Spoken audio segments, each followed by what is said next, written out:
Divine Truth Feedback. Jesus, Mary, and others give personal or group feedback to people who have asked for personal assistance. Jesus and Mary give personal feedback to Courtney Pool on the issues of sexual projection, addictions, and fears. This session was recorded on the 15th of December 2015 in Wilkesdale, Queensland, Australia. This is part 1. Well, hi everyone. Welcome to another personal feedback session. I'm here with Jesus today, and we are going to discuss an email that we received from a lady who lives in the USA called Courtney Pool. So Courtney, thank you for your email. Hello Courtney, we've met you before, so it's lovely to see you again. Yes. Even though we can't see you on the other end of this, you can certainly see us. Yeah. So, here's Courtney's email to us. Sure. Hi Jesus and Mary. I was inspired that perhaps a personal truth session is possible via distance after I heard your most recent addressing of some of the posts on the forum. I hope I'm not out of line in asking. I'm fully aware there's no guarantee. I've always thought when I attend an assistance group, one day I'd put my name on the request list. Of course, if you did take the question, I'm cool with the recording and using my name and everything. Okay. This is one of the things I feel really stuck on right now regarding sexual projection and immoral sexual behaviour. Since listening to Divine Truth over the last few years, but not before then, I started remembering dreams after I woke up where I was romantically involved with someone other than my partner of 5 years. This continues to be a regular occurrence. I feel I'm half of a gay soul. I didn't come out till I was 23 and I had super homophobic Christian parents. But these dreams sometimes involve a woman and sometimes a man. In my awake state, I don't struggle with cheating, and my dreams feel far more sexually charged than any interactions when I'm awake. However, I can look back and see that there has been sexual projection in my awake state my whole life, and have clear memories as young as 4 or 5 years of age doing it towards more than one person and towards men and women alike. Now I am able to choose not to sexually project the energy outward, but am still aware I have an attraction. And of course, there's the dreams. I feel a lot of shame about this, but I'm asking because I feel like there must be big denial evidenced in that this isn't changing. So Well, firstly, Courtney, it's lovely that you sent in a feedback request, and as any sincere people like yourselves, we try to answer all sincere people's feedback. I give feedback to all sincere people. Obviously, we do get a lot of requests, so and we do want to do a series of feedback on sexual issues, and this is one of the ones that are on sexual issues. So we get started with this particular one with regard to sexual projection. Yeah, so I thought it was important to start with that we actually define what is sexual projection. Yes, and I would define it probably a lot more tightly than most people would. To me, it's any kind of projection given to another person, whether it be male or female, that is intended to make the person feel sexually secure, safe, or worth, desire or worth, give them self-worth. Now I'm talking about the projection to the person who's receiving it. Obviously the person who's giving it, their motivations may be more than just sexual. So, and in fact they often are more than just sexual. In fact, most of the time they are to do with power, control, fear, and other emotions, not just sexual emotions. Most people have been taught from a very, very young age to use sexual projection as a means of manipulating people who have power over them in order to feel safe and secure in some way. And so often sexual projection is very much linked to safety and security, personal welfare, safety and security sexually, but also safety and security physically. So it usually is accompanied by a feeling that you might be violently treated, and it's a way of actually giving something to another person to prevent potential violent treatment. It is also used for many other things. So it's used in order to gain a sense of worth or gain a sense of superiority. And sometimes we receive sexual projection from one gender in order to gain superiority over another gender. And you said we receive sexual projection. Do you mean we give sexual projections to? Well, we want the sexual projection from another person in order to feel power over the opposite gender to whom we're receiving the sexual projection from. So if I put it more clearly, we might be a woman who receives sexual projection from men in order to feel more powerful than other women when she's in the company of other women. So it can become quite complicated in terms of how and why we receive and give sexual projection or the energy of sexual feelings to other people. So there's a couple of things I feel we can even hone like very seriously in on what is sexual projection. So a couple of things I'd written down. It's the desire to transmit sexual emotions or energy at another person, would you say? Well, yeah, sexual emotions are always connected to attraction. So usually there's a attraction of some kind projected at another person. And when I say it's a sexual attraction, because it's about trying to either gain sexual superiority, or because you're feeling sexual inferior, or because you want some kind of sexual interaction. And it's an energetic, it is an energetic exchange, but all energy is emotion in motion. So, energy in motion. So it's better to describe it as emotion of a sexual nature transmitted to or from other people in order to do something with it. Obviously, you're doing something with it, and that's what we need to discuss. And you've said really importantly that it's not always about sex, and we can go into that even more deeply, can't we? Yes, when I say it's not always about sex, what I mean is that obviously the fact that we're receiving it or transmitting it means that we've turned it into something sexual, but often the underlying reason why we've done that is not always about sex, and often that is about safety, security, power, superiority, and other emotions. Yes. Even worth-based emotions. Yeah. If I can just say one last thing about the definition. Sure. Really wanted to emphasise that it is a real soul-based exchange. Yes. Even if no words are said, even if no physical contact is made, there is a soul-based exchange happening between.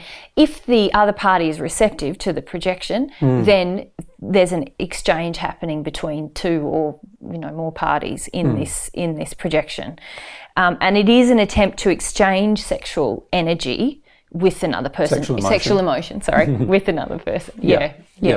If we go even further now, we need to talk a little bit about the damage that it does to the human soul, because there are quite a number of areas here where most people when it comes to sexual energy either feel ashamed with the way they use it, or they use it in a way that is actually quite damaging to the soul when they're not ashamed either. So there's often shame attached to it or no shame attached to it seemingly, but it can be quite damaging to the soul. And the reason for that is quite simple, and that is God created the human soul to only have a sexual emotion towards the other half of itself, and to no other being or person.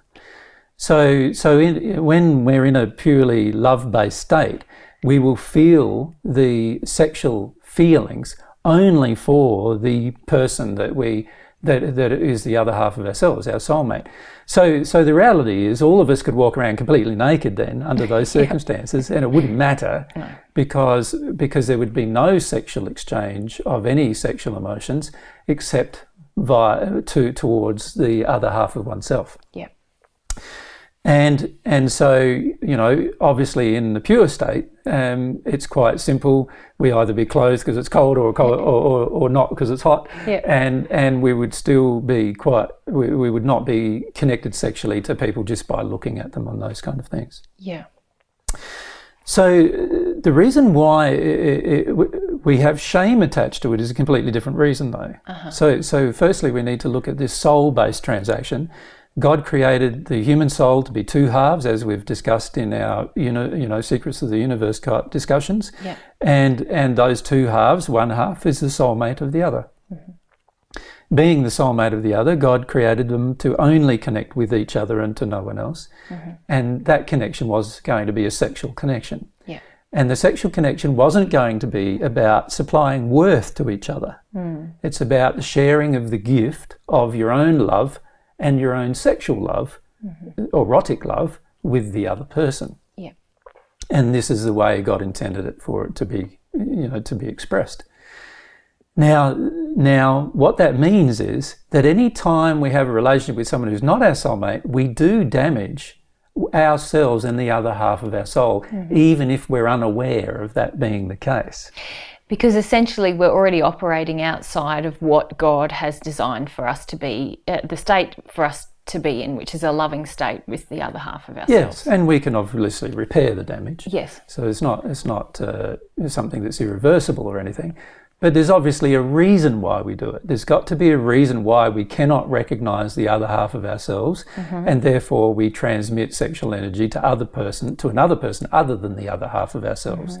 And there's got to be a reason why that occurs. And usually in our progression spiritually, once we've developed more and more in love, usually it's by the time we get to the fifth sphere that we start working out those particular things.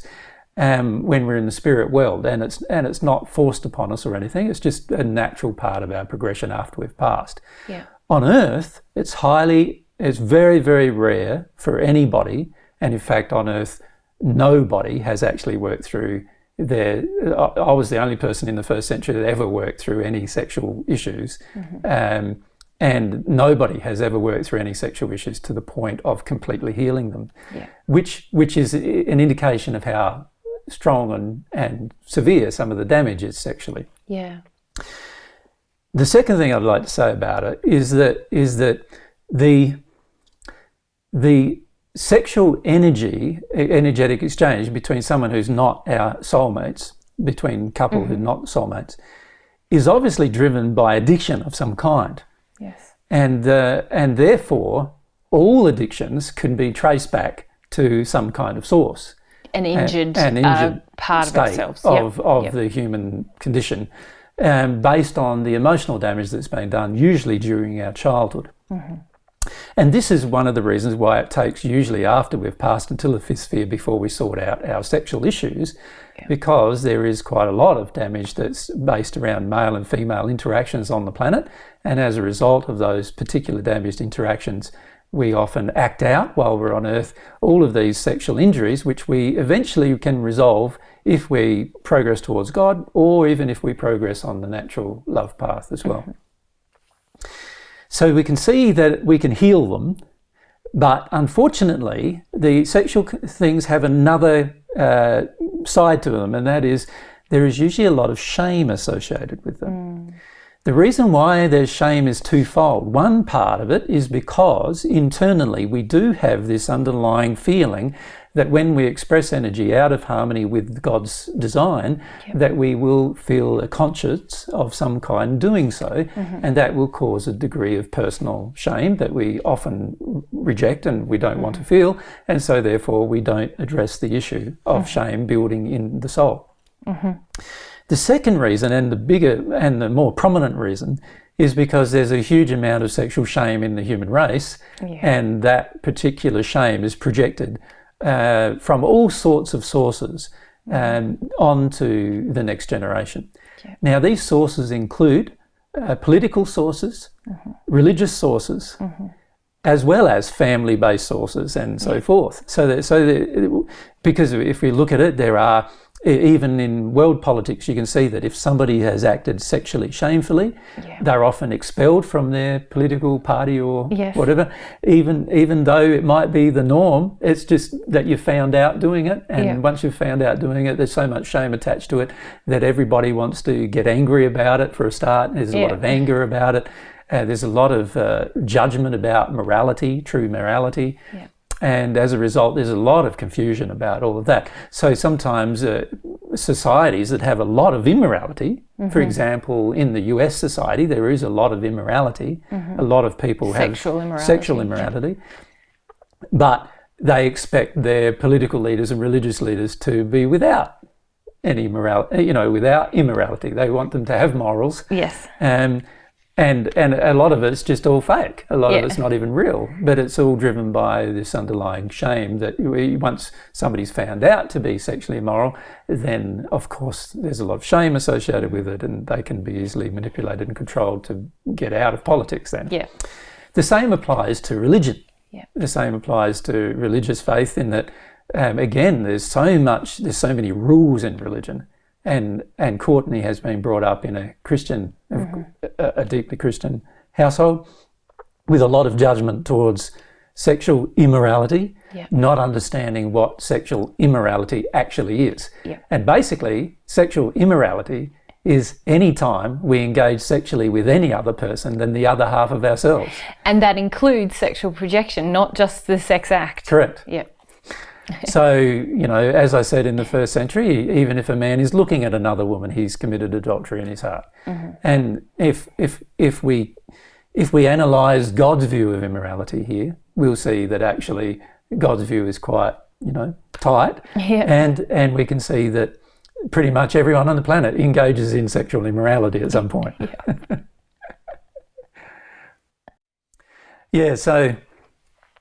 So here we all are, at some point or other, having engaged in sexual immorality, all judging everybody else for doing so, and very complicated about healing anything to do with any of these issues. Definitely. So if I can summarise a little bit what you've said so far, we've defined sexual projection. Then you've talked quite a bit about the reason we sexually project, which you've mentioned is it's often less to do with there is a sexual exchange of emotion going on, of course, but often it's motivated by things other than sex, like Correct. The desire to feel superior over another, or the feeling of inferiority with another, or desire for control, or desire for worth, or desire to avoid fear of certain things, and all kinds of things. So you've said that this is, and it's generally addictive in nature. What's driving? Yes, and it's even more complicated for a gay soul than it is for a heterosexual soul. Yep. And the main reason why that is the case is because gay souls receive even more projection from the world about shame and even more difficulties with regard to working out what are basically classically defined as gender-based roles, particularly sexual roles. Yes, and if you've been raised in a very Christian environment, you would have been given some strong messages about what, as a woman, you what was the right way for you to behave in your role as a woman, and so and the have same some guys compassion there. same with the guy. Yeah, and usually too, interestingly enough, a gay soul, let's say it's a feminine gay soul, usually has a stronger attraction to the father, right, than a normal female would have, right, in different ways, in different needy ways. And the same applies to a male gay soul with regard to their mother. And so usually you end up with intergender issues between daughters and fathers and sons and mothers with regard to gay souls in particular, that add to the complexity of the problem. Would you like to talk about why that is? It's probably a whole other discussion in Yes, itself. it probably is, and we probably need to do a whole series of FAQs about homosexuality to answer some of those questions. But to put it briefly, basically the feminine, like for instance, a feminine gay soul, the complete soul has more femininity in it than the average soul. The average soul has a fairly equal arrangement of male versus female qualities, characteristics and qualities in their personality. Yes. Yep. Whereas a female gay soul, if you're looking at the two halves, both halves have more femininity than the heterosexual soul as a unit. Yep. Of course, each part has a little bit of masculinity as well, which you wouldn't normally see in the female part of the heterosexual soul. Yep. which means that there is a bit of attraction to the opposite gender in terms of some characteristics and qualities. Yes, so you're not talking about sexual attraction there, you're just talking about being drawn to the characteristics and qualities of and some wanting masculine, to discover those things. yeah, naturally. some masculine traits, if Yep. you like. That, Yep. And the same applies to the male gay soul. It has obviously a little bit of femininity in it, and there's in two male bodies, and obviously as a result of that, there's going to be some attraction to the female side of things more so than the average person would be, and so this is what normally sets up some addictive relationships with the opposite gender. Yeah. I can hear the keyboards. Now there's a whole yes, in the FAQ 25 inbox. other FAQ Yes, in the questions. inbox. Yeah. Striking up. But anyway, we'll do a whole series on that. Hey. Yes, I think the best thing to do is to help people understand the construction of the soul, and the best way to do that is to present that material from the beginning, which really is the incarnation of the soul process, the splitting of the two halves and so forth, and then working your way through the issues of what if the two halves are male and what if the two halves are female and so forth, and answering all of those questions. And we can do that in two separate sets of FAQs. One will be about incarnation and reincarnation, and the other set will be about general human sexuality. Yeah. Okay. So we've explained the reasons why that's occurred. So we've said the reason we sexually project is usually less to do with sex than with other addictive desires, might be approval, acceptance, power, all those things we said. And even when it's to do with sex, it's usually to do with some addictive desires. Yes, if we do sexually project out of a desire for a sexual interaction physically, this desire is also an addiction, because in the end, we would only have that for the other half of our soul anyway, if we weren't in some kind of injured state within ourselves. Okay. And because it takes so long for most of us to realise that, most people don't address that while they're on Earth, and so that's why it takes until the fifth sphere of the spirit world after our passing to address those particular issues, because most of us on Earth don't believe in that sex should only be for the other half of your soul and no one else. Most people don't believe that, and it takes many, many years, or oftentimes hundreds or even thousands of years for people to come to accept that at some point. My suggestion is we accept that while we're on Earth. We'd have a far less complicated life if we did, and a far happier one, but the majority of us don't until well after we've passed. Definitely would remove a lot of complication, wouldn't it? Yes. Okay, a couple of other points about sexual projection. Because it's so often based in addiction, it might mean that we sexually project at any gender, not just the gender in harmony with our sexual orientation. Can I just recorrect? Yes, go ahead. It's always based on addiction if it's not projected at your soulmate. Absolutely. So as soon as it's projected at two different people, whether male or female, it's immediately not projected at your soulmate. So it is automatically an addiction. An addiction. And we could do it at any gender according to the addiction that we have, because this is something that Courtney's concerned about. Correct. It also may mean that we sexually project at people that we may not intellectually say that we find attractive or physically appealing. Yes, and often the case. That's true. So people... I've said to people, there's an issue with sexual projection for you, and they say, no, I don't even find you attractive. But often or I don't even find that other person attractive. But often it's not what you think. It's about what's actually going on underneath, isn't it? Yep. Okay.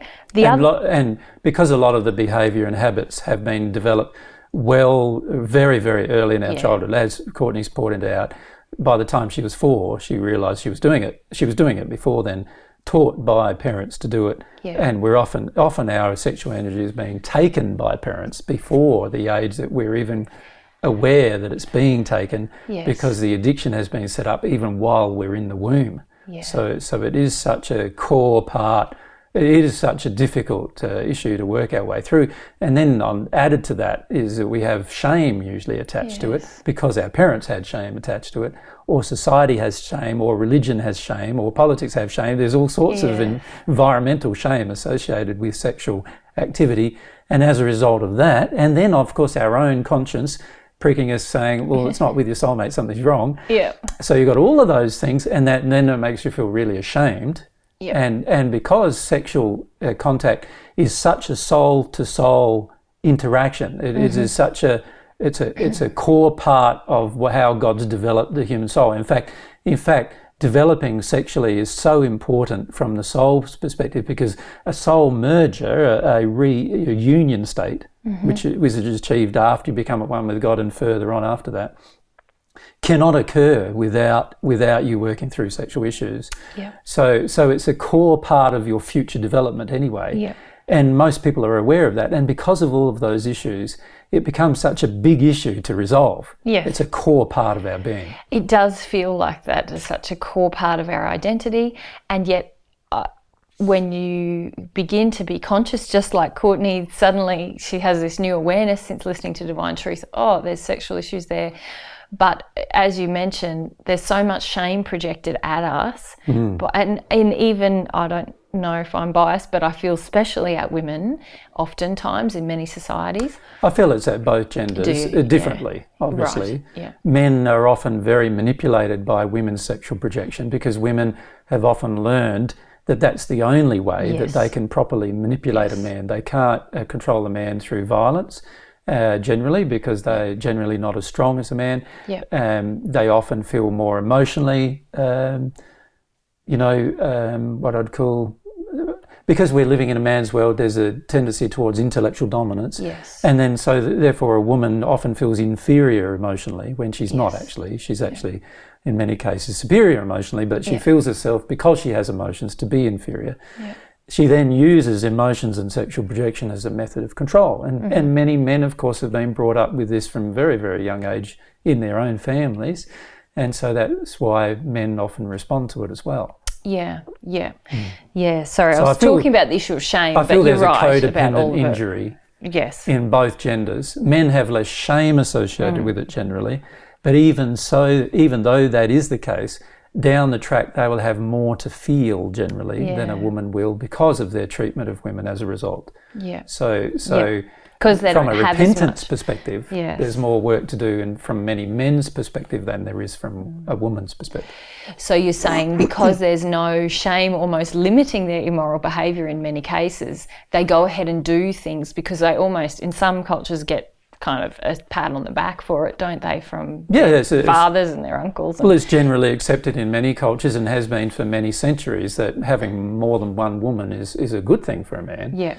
Whereas if a woman has sex even before marriage in many cultures, and there's still many cultures on earth today, the Christian cultures and the Islamic cultures, where that is so severe that they'll consider killing you even under certain circumstances if you do such a thing. So obviously that's a lot of projection at women as well. Honestly though, a lot of it's the man's shame, not the woman's shame, because it's the men who are willing to harm women in this regard. So often it's their actual shame that's causing the problem, but projected onto the woman, and then she takes it on as her own, when in fact... Yeah, and a lot of times for the men it's about control and power. They want to feel that they've been taught from a very young age that they are sexually superior, often by their families, and as a result they want to feel from their woman that they are. And if a woman has sex with somebody else, then obviously they're not sexually superior anymore in the woman's eyes, and that is a huge hurt for many men, and many men act very violently as a result of that hurt. So that's one reason why there's a lot of sexual violence, is because a lot of the men have had the superior emotion, and then when the superior emotion is challenged through the law of attraction, they react violently. Yeah, very important. Okay, so there's a lot of damage about sexuality, lots of things driving sexual projection. So not just the desire to actually have a sexual physical relationship. Yes, and on Earth today we can see that most people project sexually without any desire to jump into bed with somebody. Although unfortunately often it does accompany a desire to jump into bed with somebody. Or they automatically succumb to such behaviour for different reasons. But there's this huge amount of sexual projection that goes on without anybody really being aware that anything is wrong and that there's any problem to the soul as a result of it. Popular culture is pretty much saturated with sexual projection. Even I see TV presenters sexually projecting at each other during their shows. During their shows, even it's just everywhere. It's just everywhere, isn't and it? people will say it's a good vibe. You know, Yeah. it's a good means they've got a good Banter. what do they call it when two people rapport or Yeah. you know. Yeah. So yeah, and obviously it's quite sleazy from God's perspective. And Yes. I use the term sleazy purposefully. I'm not using it in a judgmental way. I'm just saying that it's actually when I use it as a word, I'm just saying that it's a digression. It's a manipulation of another person in order to get something from them, and for yourself, and that is sleaziness. Yes. That is doing something underhanded and Devious, deceitful yes. and devious. Yeah. Most people do it automatically because we've been taught to do it from a very young age, so it's almost an automatic process, unfortunately. But it is a devious and deceitful process, really, and partly it's kept that way because of the shame associated with it. Yes. Everyone reacts very violently when you point it out to them. And usually when we've pointed out to people that there's a sexual thing going on, often it's meant the complete end of any relationship that we've had with that person after that, because they are in such anger about it, that they project so much anger that we can't be in their company anymore. Yeah. And that's happened to us many times. Yeah. Yeah. So it is a big problem, yeah. It is a big problem. So And how let's- people deal with it is a big problem, yeah. Yeah. because they deal with it very badly generally. Or they don't deal with it, or they Well, make most the of the time situation they worse. get angry and resentful and hateful even towards the person who's raising the issue, and particularly because there's so much judgment associated with sexual issues. Anybody who raises a sexual issue sincerely often is attacked angrily and violently because of them raising the issue. Yeah. And you know, this happens societally as well as religiously, as well as in families, all over the world. Yeah. Yeah, so you just have to say, I think something's going on here, and then all of a sudden there were mountains come down on you as a result. Absolutely. Yeah, and this pulls people back into line, into the accepted way of dealing with such things. It's a way of shutting them up, basically. Yes, and this is why it takes most people so long after they pass before they deal with any of it. Yeah.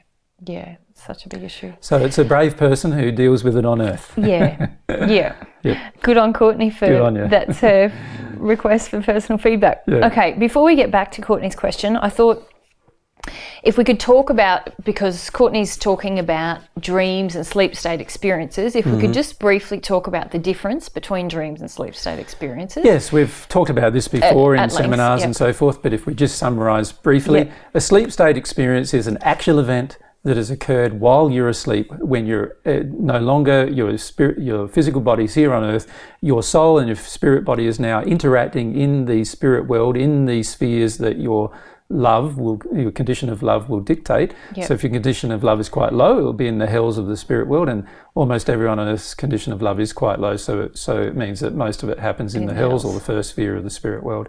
And they interact with people, and then they might come back to earth when they wake and remember some of those interactions. Yes. So that's a sleep state experience. Yeah. Then there's a dream state experience. Now, dream state experiences are usually triggered by ourselves in order to help us remember and deal with things in our awake state that we're not addressing. That we're overlooking or denying to ourselves. But we are aware that there is a problem in our sleep state. Yes. So this is a great way that we learn something when we're asleep. You know, we're obviously interacting with different people than we are when we're awake, because we get to interact with almost any person on earth when we're asleep, you know, who's asleep at the same time. And we're not limited by time and space as much. We are, of course, still constrained by the condition of love, but we're not limited to how many people we talk to. So generally we talk to quite a lot of people. We have friends there that we don't know here on earth. And as a result, we get to discuss things that we would not have normally discussed, and therefore we get to have discussions about sexuality and learn something there. And then we go, well, I can see I'm not dealing with that in my awake state. It would be great to let myself know that that's the case. How do I arrange that? Yeah. Well, a dream is one of the best ways to arrange that. Yeah. The other way is to arrange a meeting with a person who can tell you. Yeah. That's another common thing that happens. Yeah. But usually a dream is the most common way of giving yourself information from your awareness in your sleep state to become aware in your awake state. Okay, awesome. Fourth point to mention, we might engage in activities in our sleep state that we would not in our awake state. Most definitely we will. Yes, I would and that's suggest. largely because we want to maintain a facade to ourselves and others in the awake state. The bigger the facade, Yep. the more we'll be doing negatively in the sleep state that we would never consider negatively doing in our awake state. Yes. So the more the facade, the more higher the likelihood is, and the more the addictions we have, the higher that likelihood also is. Yes. So the more addictions and facade we live in, the higher likelihood there is that we are getting up to things in our sleep state that we would never consider doing in our awake state. Because shame would prevent us in our awake state. Yes. Yes. But in the sleep state, we're aware that everybody knows already. Yeah. So we give up the facade, Yeah. and we have a tendency then to engage the addictions fully. Yeah. And so most people are actually doing far more worse things in their sleep state than they would do or consider doing in their awake state. Yes. Yes. Okay, final point to mention before we go back to Courtney's question. Denial of sexuality and sexual expression in the awake state can lead to sexually charged dreams or sexual encounters in the spirit form in our spirits. In Most our likely sleep state. both. Yes.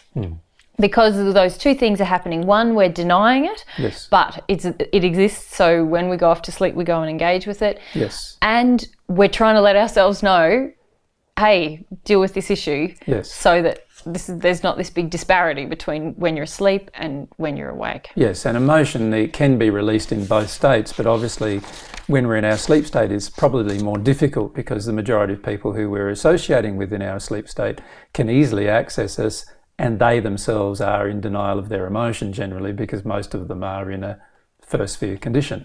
And so it's highly likely we'll be just as suppressed in our sleep state as in our awake state, with one exception, and that is we're no longer governed by shame. Yeah. Yeah. So obviously that causes many, many difficulties for us. We will engage in activities in our sleep state we would never consider in our awake state. Can we just talk about that thing you said, you're no longer governed by shame? That's not to say that you don't have shame, is it? Because certainly In fact, that's most not been people my who experience. have shame act very shamefully in their sleep state. Yes. But I'm saying they're no longer governed by the fear of shame. Yeah. And what I mean there is on earth, most people will not do what they feel ashamed of doing, particularly if someone else sees them. In the spirit world, you don't care so much if someone else sees you or not. And also there's an element, isn't there, of just judgment of issues within yourself. Yes. That you don't even want to acknowledge that there are issues within yourself, and so you never act on them. You want to remain in denial of them. But when you go to sleep, it's sort of evident in your spirit body, and would you say you're more emotionally connected in your sleep state, or you're more? Not really. It's the same as your spirit state. So you have the potential of being more emotionally connected, but most people aren't. Most people are just as shut down in their awake as they are in their sleep state. Yeah. And most people are just as clueless in their sleep state as they are in their awake state about what's really going on.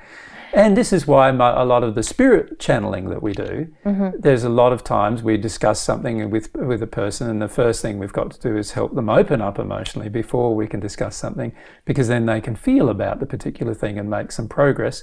And there's just as much intellectual shutdown of emotion in the sleep state generally as there is in awake state, with one exception, and this exception is that most people in their sleep state have some degree, or can have some degree if they chose to, some degree of knowledge about what they're getting up to in their sleep state as compared to their awake state.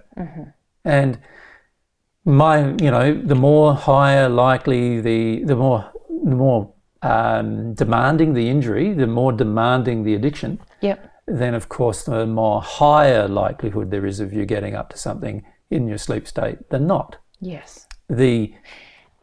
Some of the addictions though on earth are about control, and mean controlling yourself sexually, controlling yourself emotionally, just intellectualizing your whole life.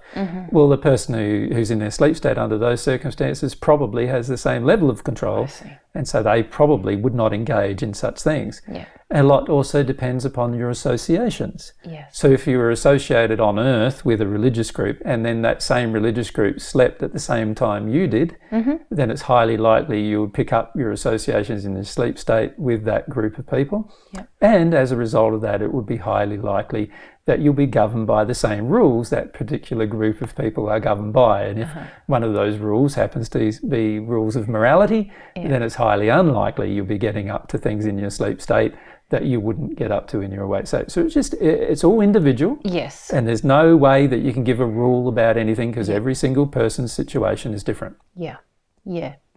Got you. Okay.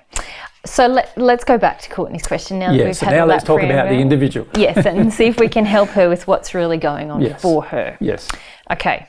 She says, since listening to Divine Truth over the last few years, but not before then, I started remembering dreams after I woke up where I was romantically involved with someone other than my partner of 5 years. Okay, so now let's address this one sentence. Firstly, the reason why she didn't have these particular issues before then was because in her sleep state she felt there was nothing wrong with such things. Yes. And obviously after learning Divine Truth, in her sleep state she started feeling that there is something wrong with these particular things. Yeah. And so she wanted to start giving herself some messages of certain injuries she had in her wake state. Yep. And so she began having dreams related to the particular messages she's trying to give to herself. Yep, very good. These dreams continue to be a regular occurrence. Yes, and they will continue to be such until the issue is resolved, I would suggest. Yeah, or at least until in your awake state you start facing some truth emotionally about what's going on and really beginning to working through it. Yep. Yeah. It'll probably continue until, because you'll keep wanting to prompt yourself. Yep. And therefore give yourself messages until if you've begun an awareness in your sleep state that you don't have in your awake state, you'll want the awareness to continue until it's dealt with. Got you. Okay. She says, I feel I'm half of a gay soul. I didn't come out till I was 23 and I had super homophobic Christian parents. But these dreams sometimes involve a woman and sometimes involve a man. Yes. And this is part of her confusion. Yes. You'd think that if she was having dreams that it would be only involving, if women. She was a gay soul, it would be only involving women. But the reality is most of these sexualized experiences have to do with regard to how we're using sexual projection and what we're attempting to gain as a result of this sexual projection and why certain things sexually turn us on. Yeah. And she's becoming aware that certain things sexually turn her on, no matter whether she's a gay or straight soul, it makes no difference. Yeah. Certain things will turn you on under certain circumstances because of the underlying reasons why we need the sexual projection or we're engaging in it. So you're saying it's going to turn us on because there's some kind of injury that's being fulfilled or an addiction that's being met from... Yes, can I give an example? Please. Let's say I have a low self-worth when it comes to men, but I am a gay soul, but I'm a woman gay soul, so in Courtney's case. Yep. But I'm having, I have low self-worth when it comes to men. If a man in the sleep state or in on earth state, connects to me sexually, I feel a sense of approval from a man, and as a result of this approval, feel better about myself. So I want it. So I accept the projection. Yeah. Now that is going to, because the injury is there with the men, that the two, from a flow of emotion perspective, one chakra, our second chakra or our first, is open in a certain direction that's in the wrong way, and the person projecting the emotion is open in the same direction. So it's going to exacerbate, it's going to cause an increase in the flow of emotional energy through ourselves. Yeah. As a result of that, we'll feel probably sexually turned on, and then we'll think, oh, maybe I'm attracted to women, or maybe I'm attracted to men. Yep. As a woman's soul in this case, who's gay, she might feel she's also attracted to men, and so she then may justify it saying, I'm bisexual. Yes. Yeah. So she might even go down that track. I'm actually bisexual, I'm not, just a lesbian. Yeah. The reality is that it's an emotional injury, that is satisfied by the correct sexual projection coming from a male. Or a compatible sexual projection. Well, it's sympathetic. Sympathetic is the best way. It has to be just the right one. Yes. Right? It has to be just in the right way, and we'll receive it and allow ourselves to receive it. And it will have the effect of making us feel attraction, making us feel sexually aroused, even. I'm smiling, sorry. Why are you smiling?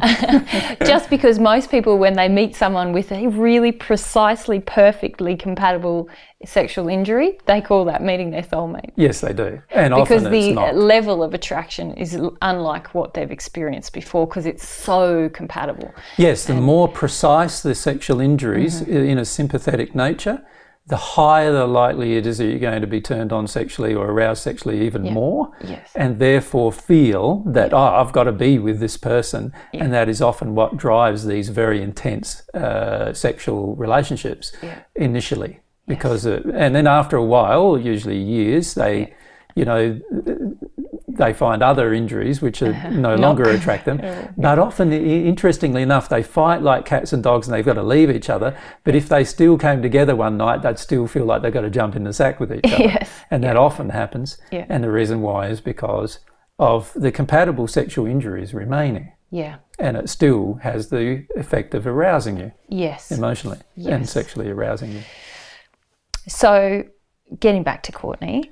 Can I just say about arousal? Yes. Most people get really ashamed about confusing sexual arousal. And that's one of the reasons why this injury is normally not resolved. Because as soon as they start to feel a bit of attraction, they get all confused and worried and, it's not my partner, or it's not my, it's not my wife or my husband. Now I'm really confused. I don't know what to do. Instead of working through the issue emotionally, they now got so much judgment towards the issue that they're now trying to shut down the attraction. And of course you can't. It's impossible to shut it down without shutting down everything else. That's the soul-based principle of preclusion. So they start suppressing their sexual attraction, but in the process they also then start having other problems sexually and emotionally in terms of connecting with all types of emotions. So that's obviously not the way to resolve the problem. And this is usually caused by a lot of shame associated with sexual emotions. The shutdown is caused by shame? Even just the initial judgment which causes the shutdown is caused by the shame, associated with sexual feelings, plus the underlying pure feeling that I should only have my sexual feelings for the other half of my soul, which is also present in almost everybody on the planet. It depends. When I say it's present, it's there, but a lot of people to varying degrees shut it down from little to completely. So you're saying the way to deal with it is not to engage with that immediate judgment and shut down. Correct. What is very hard though? Because you've got to you've got to release all the reasons first why you feel so judgmental. And that is, that's a difficult process in itself. That's more than an afternoon in itself, isn't it? Because there are so many societal, religious, and family-based emotions projected sexually that it's a minefield of emotion to walk the way through. That's why, like I said, most people don't ever address it until they're well and truly in the spirit world for many, many years. The key is to be brave. And to not allow shame or judgment to shut you down emotionally, to acknowledge the truth that the attraction exists, to be completely open about the attraction with your partner if you are in a relationship, and completely open with yourself about the attraction if you're not. Now, of course, most people feel automatically a panic at saying that because, what I tell my partner, they're just going to go into a meltdown. Well, possibly. But the reality is it will help you a lot to work out the underlying reasons why the sexual interaction is actually occurring. Yes, so you're not saying, feel the arousal, go for it. You're saying, there's arousal, this should signal to me I've got a problem. I need to feel about this. It's an addiction. I need to be honest. what's going on with myself and with my partner if I have one. It's automatically an addiction, because if I'm in a relationship, it's automatically an addiction. Yep. Whether the relationship person is my soulmate or the person is my soulmate, it's automatically an addiction, because I'm still attracted to one, I'm still sexually engaging with one, and there's a problem with that. So it's automatically an addiction. We assume automatically it's an addiction, and we work through what's this addiction about? What about this particular person, or what about myself? In that situation Needs this particular person to give me that feeling, or what about myself in this situation needs to give that person this particular feeling? What is the underlying reason or purpose for my transmitting this particular emotion to them? Yes, certainly I've had that experience where they're quite physically, a lot of people would call them quite muscular, well-built men in my surroundings, and I've almost felt compulsion to sexually project at them when, as I've connected to my real feelings, I actually feel an extreme amount of fear and threat. Which is the reason why you're projecting sexually. Exactly. It's because you're using the sexual projection as it's a knowledge that most women are taught very, very young, that the only way to control men who are more physically powerful than they are is through a sexual projection. There's no other way to control him. Yeah. Right? There's maybe some emotionally manipulative ways if he's got some emotional... If he's open to that. If he's open to that. Yeah. But after a while, a lot of men are not that open to that. And the only thing they're open to is sexual manipulation. Yeah. And so this is why many women engage in sexual manipulation of men, because it's the only way they have to gain power over men. Yes. And therefore a sense of their own security and well-being. The sad thing is that it really is not an effective way to gain power. It actually exposes you to more harm. It does. To potential harm. And to more harm. Yeah. You're actually enabling the potentially violent man through the projection, and it actually exposes you to more harm, not less. Yeah. And that's the unfortunate thing about many addiction-based projections, is they often expose us, and they always expose us to even more potential harm than we currently feel ourselves to be in. Definitely. And my life history has played that out, where I've ended up being in situations where I really don't want to be, and submitting to situations with men. Yeah. All because really the sexual projection happened at the beginning, and I was trying to feel more safe and secure. But that also enabled him to be more bold, and then engaged the process. Which you then felt through fear, shame, and other emotions, which are often manipulated by men now to in the woman. So you've turned me on. You started this. Yeah. You've got to finish this type of thing. Yeah. And there's the underlying threat in that statement of violence, which most women will agree with without any further contemplation. Yeah.